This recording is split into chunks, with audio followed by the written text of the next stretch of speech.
తిరుమల తిరుపతి దేవస్థానం తరహాలో యాదగిరిగుట్ట బోర్డుని ఏర్పాటు చేస్తామన్నారు మంత్రి Konda Surekha. Telangana charitable and Hindu religious institution and endowment సవరణ బిల్లును సభలో ఇంట్రడ్యూస్ చేశారు. ఆనాడు 2000 కోట్లతో యాదగిరిగుట్టను అభివృద్ధి చేసింది కేసీఆర్ఏనని చెప్పారు. బీఆర్ఎస్ సభ్యులు సర్కార్ ఈ విషయాన్ని ప్రస్తావించకపోవడం బాధాకరమని అన్నారు. ఇక రేపు మండలిలో బడ్జెట్ ని ప్రవేశపెట్టనున్నారు Sridhar Babu. Telangana charitable and Hindu religious institutions and endowment సవరణ బిల్లుకు శాసనసభ ఆమోదం తెలిపింది. బిల్లును మంత్రి కొండా సురేఖ సభలో ప్రవేశపెట్టారు. యాదగిరిగుట్ట ఆలయానికి ధర్మకర్తల మండలిని ఏర్పాటు చేయాలని నిర్ణయించామన్నారు సురేఖ. 18 మంది సభ్యులతో వైటీడీ బోర్డు ఉంటుందని, పదవీకాలం 2 ఏళ్లుగా నిర్ణయించామన్నారు. ఏడాదిలో 100 కోట్ల ఆదాయం వచ్చే ఆలయాలన్నీ దేవాదాయ శాఖ పరిధిలోకి తెస్తామని చెప్పారు. తెలంగాణ రాష్ట్రాన్ని ఒక టూరిజం హబ్ గా డెవలప్ చేయాలనేటువంటి ఆలోచనలో మేము ఉన్నాము కాబట్టి తప్పకుండా యాదాద్రిని కూడా ఒక మంచి హబ్గా చేసి ఇంకా ఎక్కువ మంది భక్తులు అక్కడికి వచ్చే విధంగా మరి మేము కృషి చేస్తామని చెప్పడం జరిగింది. 2000 కోట్లతో ఆనాడు కేసీఆర్ అద్భుతమైన ఆలయాన్ని నిర్మించారని చెప్పారు మాజీ మంత్రి హరీష్ రావు. తెలంగాణ తిరుపతిగా తీర్చిదిద్దేందుకు ఆనాడు చర్యలు తీసుకున్నామన్నారు. కొంతమంది రాజకీయాల కోసం దేవుడిని ఉపయోగించుకుంటే తాము భక్తితో అభివృద్ధి చేశామన్నారు.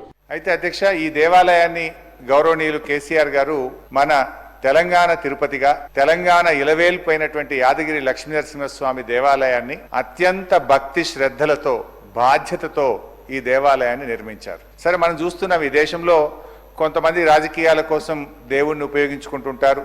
కానీ కేసీఆర్ గారు ఎక్కడ కూడా ప్రచారం కోసం ఎక్కడ కూడా ప్రయత్నం చేయలేదు.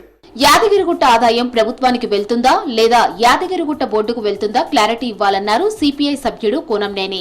భద్రాద్రి రామాలయాన్ని కూడా సర్కార్ అభివృద్ధి చేయాలని కోరారు. తిరుపతి తిరుమల దేవస్థానం లాగా ఆ డబ్బులు ఆ దేవాలయానికి చెందుతాయా లేకపోతే ప్రభుత్వానికి వస్తాయా నాకు తెలియదు. అది ఒకటి మీరు క్లారిఫై చేయాలి.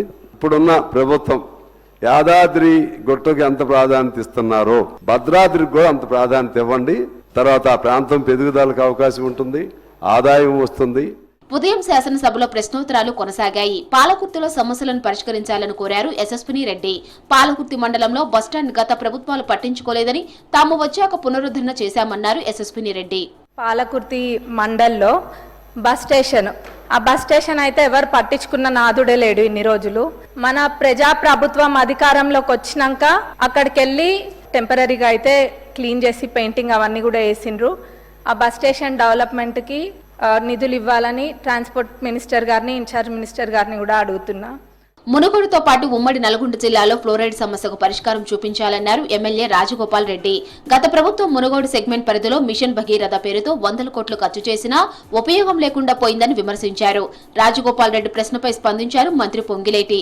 ప్రజాపాలనలో అన్ని గ్రామాలు సురక్షిత తాగునీరు అందించేందుకు కృషి చేస్తున్నామని చెప్పారు. గత ప్రభుత్వంలో ఎంతో ప్రతిష్టాత్మకంగా ఇంటింటికి నల్లా అని చెప్పి మిషన్ భగీరథ పథకం తీసుకొచ్చారు. 50,000 కోట్ల అప్పు తీసుకొచ్చి. దురదృష్టం ఏంటంటే పైలాను కట్టిన పట్టణంలో మంచినీళ్ళు లేవు.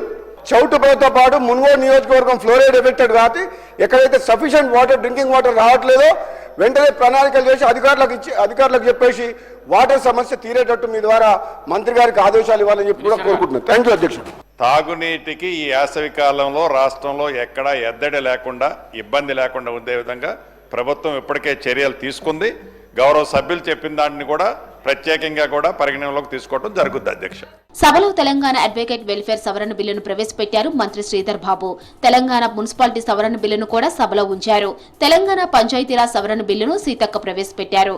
రేపు సభలో బడ్జెట్ ప్రవేశపెట్టనున్నారు భట్టి విక్రమార్క.